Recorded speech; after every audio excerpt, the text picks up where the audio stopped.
Well, let me first thank you, Dr. Thatcher, for Merci. Laissez-moi commencer par remercier le Dr. Thatcher, qui a vraiment capturé l'esprit de notre temps de manière très belle et ce que nous essayons de faire avec cette organisation. Et je ne pourrais pas non plus commencer cette conférence sans avoir une pensée par la perte énorme que nous venons de vivre aujourd'hui avec la mort de Mike Gravel. Si tous les gens aux États-Unis avaient le courage que ce monsieur a eu, alors nous vivrions dans un endroit beaucoup plus beau et beaucoup plus pacifique. Et je veux parler de la coïncidence des opposés, qui peut sonner un peu bizarre à certaines oreilles, puisque ça paraît un peu complexe.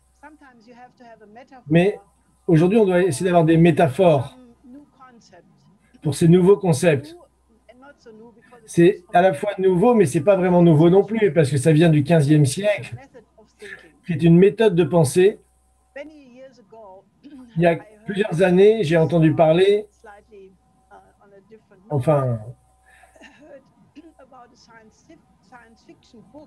à propos d'un livre de science-fiction ou un film de science-fiction, où l'histoire était que l'humanité avait réussi à se détruire totalement elle-même et il n'y avait plus personne du tout sur la Terre. Et ensuite, des représentants des personnes d'une autre espèce plus avancée d'une autre planète sont arrivés avec un véhicule spatial sur notre planète pour investiguer quelle était la raison de la disparition de l'espèce humaine. C'était très difficile parce que tout était quasiment détruit sur Terre. Et le seul objet qu'ils ont fini par trouver était un bouquin sur les méthodes de la mafia, des gangs de la mafia de Chicago, qui se battaient les uns contre les autres pour avoir les positions les plus élevées dans la mafia jusqu'à la mort. Et donc, ils ont dû conclure avec le peu d'informations qu'ils avaient que c'était ce type de pensée, de se battre, de combattre son ennemi jusqu'à la mort, qui avait dû amener l'extinction de l'espèce humaine sur la Terre. Mais si le considère et on prend en compte les lois de l'évolution de notre univers, disons sur les 100 millions dernières années, et ensuite le développement exponentiel intellectuel et scientifique de l'espèce humaine, simplement sur les 10 000 dernières années. Ce serait vraiment stupide de risquer l'existence de l'humanité avec une guerre nucléaire ici aujourd'hui imminente et nous priver justement de continuer notre potentiel illimité, de faire justement la compréhension des lois de l'univers dans lequel se trouvent aujourd'hui 2000 milliards de galaxies et j'ai empêché l'espèce humaine justement de devenir la seule espèce immortelle dans l'univers. Nous sommes vraiment à un moment crucial de notre processus évolutif. Clairement, malgré la volonté de cette force, les jours du monde unipolaire sont définitivement terminés. Définitivement, nous avons maintenant un monde multipolaire, mais qui n'est pas du tout basé sur les mêmes principes. Il y a un conflit qui ont imposé la loi internationale, comme c'était fait par la Charte des Nations Unies, comme cela a été développé aussi lors de la paix de Westphalie dans la loi internationale de l'EPAC, contre l'idée justement qu'il y aurait des règles qui seraient imposées à tous, qui sont établies justement par les pays occidentaux. Et ce qui a été discuté hier en particulier, fait par Wall Street, la City de Londres, des bureaucraties supranationales qui imposent des politiques dans l'intérêt de ces élites au pouvoir. Nous devons discuter aux États-Unis, en Europe, à travers le monde, comment l'espèce humaine peut revenir à des questions légitimes, pas simplement la légalité dans le droit international.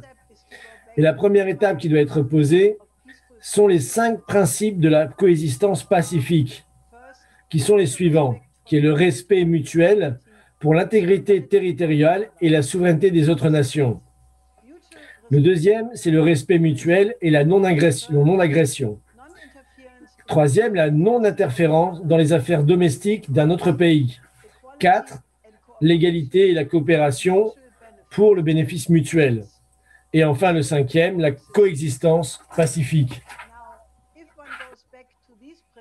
Donc, si on retourne à ces principes, il est clair, cette idée qui a été adoptée justement durant les dernières décennies, qui est le droit à protéger, c'est-à-dire que les interventions sous couvert d'humanitaire, les changements de couleur, les changements de régime, pardon, les révolutions de couleur, les sanctions unilatérales, tout ça disparaîtront immédiatement.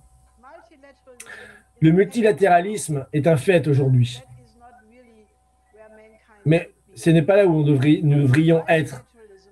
Parce que le multilatéralisme a toujours le danger d'engendrer une confrontation géopolitique avec un seul bloc. Donc, on doit défendre notre bloc et attaquer l'autre bloc pour défendre nos propres intérêts.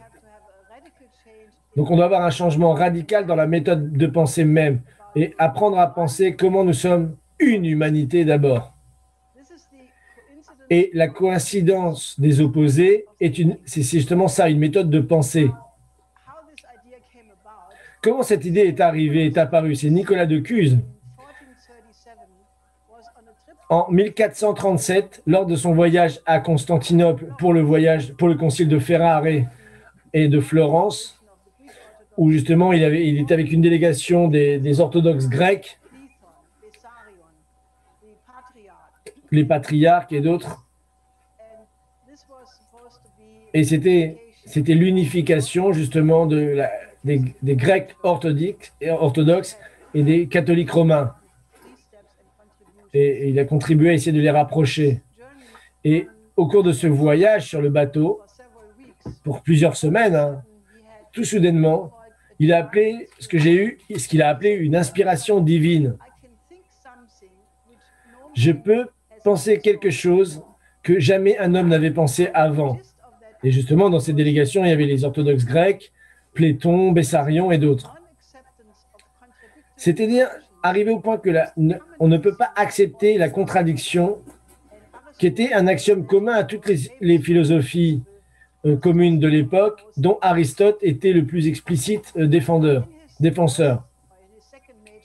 Et dans son deuxième d'œuvre majeure, de la docte-ignorance, Nicolas de Cuse parle de la nature du système de grandeur et de mesure. C'est que le maximum est aussi le 1, puisqu'il contient tout. Toutefois, il est aussi le minimum, puisqu'il n'y a rien en dehors de lui. Et je voudrais que vous compreniez cet exemple comme une métaphore, parce que c'est des exercices pédagogiques mentaux pour sortir de la pensée par nos perceptions sensorielles. Et dans la docte-ignorance de Nicolas de Cuse, il dit aussi qu'une ligne droite infinie est aussi un triangle infini, un cercle infini et une sphère infinie. C'est simple, parce que le diamètre d'un cercle est une ligne droite. La circonférence d'un cercle est une ligne courbe et est plus longue que le diamètre. Plus on élargit le cercle, plus la circonférence est moins courbée, et la courbure justement du cercle large et le diamètre devient de plus en plus grand. Et c'est vrai pour les triangles également, plus on les agrandit, le plus grand cercle, et vous verrez si vous le faites également avec la sphère la plus grande. Et si le processus de pensée ne transcende pas les sens en tant que tel, alors on ne peut pas comprendre pourquoi la ligne est aussi un triangle, un cercle et une sphère. Et pour une personne qui pense justement d'un point de vue des processus de la pensée, ça devient plus ou moins simple. Puisque les deux côtés du triangle ne peuvent pas être plus petits que le troisième, il en suit que dans un triangle, si un des côtés est infini, les deux autres côtés seront également infinis. C'est évident. Et puisqu'il ne peut pas y avoir plusieurs infinis, ils deviennent un. Et beaucoup de réflexions que Nicolas de Cuse fait, justement, nous permet de travailler avec ces conceptions et donne de l'appétit pour comprendre et lire l'ensemble de l'œuvre de Nicolas de Cuse, dont la docte-ignorance. Et le comité pour la coïncidence des opposés, ce n'est pas une condition statique, c'est un concept de changement, d'évolution d'un processus non vivant vers le vivant, vers la raison, comme Megan Dobrot l'a développé hier soir au propos des idées de Vernadsky, et il disait d'ailleurs lui-même Vernadsky que Vernadsky était un des grandes percées de la pensée de l'humanité. Et Nicolas de Cuse divise la cognition en 4 niveaux. Évidemment, le premier, c'est le niveau des sens. Deuxièmement, c'est la compréhension. 3, c'est la raison. Et quatrièmement, ce qu'il appelle la visio ou vision, où il dit qu'il y a cette coïncidence des opposés. C'est comme sauter par-dessus un mur pour voir l'unité par-delà les oppositions apparentes qui peuvent se révéler dans les sens, dans la compréhension, dans la raison. Donc on doit s'éduquer à penser au minimum au niveau de la raison, ce qui serait déjà une grande avancée. Et ensuite aller justement jusqu'à la conception de la coïncidence des opposés. Penser le un, l'humanité, avant tout intérêt national, car ils ne seront jamais en contradiction du point de vue de l'humanité en tant que un. Voilà un exemple. Mahatma Gandhi, par exemple, qui a été aussi la source de ce genre de principe, il s'est inspiré. Il a développé le principe de ce qu'il appelait le Sarvodaya, qu'il faut être sûr que la personne la plus éloignée devienne la première, que le progrès de la société fonctionnait comme ça, par l'avancement que l'on fait aux plus faibles et aux plus vulnérables. Donc ça nécessite une émotion particulière que l'on appelait dans l'Église catholique ou dans l'Église chrétienne l'agapé, ou on l'appelle aussi le règne dans la philosophie de Confucius. Et ça nécessite que nous éduquions nos émotions pour être au niveau de la raison. Et ça, comme l'avait dit Friedrich Schiller, c'est tout à fait possible à travers ce qu'il a appelé, lui, l'éducation esthétique de l'homme. Éduquer nos émotions jusqu'à ce qu'on peut les suivre aveuglément, parce qu'elles ne vous diront jamais rien de différent de ce que la raison demande.